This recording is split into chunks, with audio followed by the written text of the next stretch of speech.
ಈ ಥರ ವೀಡಿಯೋಸ್ನ ಈ ನಡುವೆ ತುಂಬ ಪ್ರಮೋಟ್ ಮಾಡ್ತಿದ್ದಾರೆ.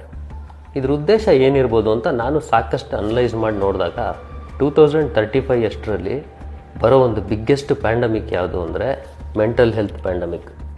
ಅದಕ್ಕೆ ಬೂಸ್ಟ್ ಮಾಡ್ತಾ ಇರೋದು ಈ ಮೊಬೈಲ್ ಮತ್ತು AI ವಿಡಿಯೋಸ್.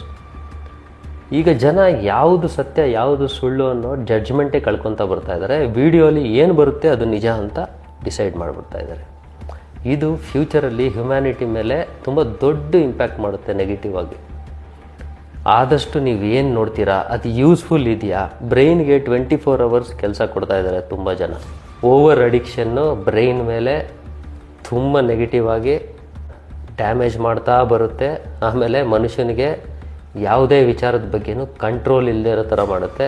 ಫಾರ್ಮಸ್ಯೂಟಿಕಲ್ ಕಂಪನೀಸು ಇವಾಗ ಕಾನ್ಸಂಟ್ರೇಟ್ ಮಾಡ್ತಾ ಇರೋದು ಮೆಂಟಲ್ ಇಲ್ನೆಸ್ ರಿಲೇಟೆಡ್ ಟ್ಯಾಬ್ಲೆಟ್ಸು ಮತ್ತು ಅದಕ್ಕೆ ರಿಲೇಟೆಡ್ ಯಾವ ಥರ ಬಿಸ್ನೆಸ್ ಮಾಡ್ಬೋದು ಅಂತ.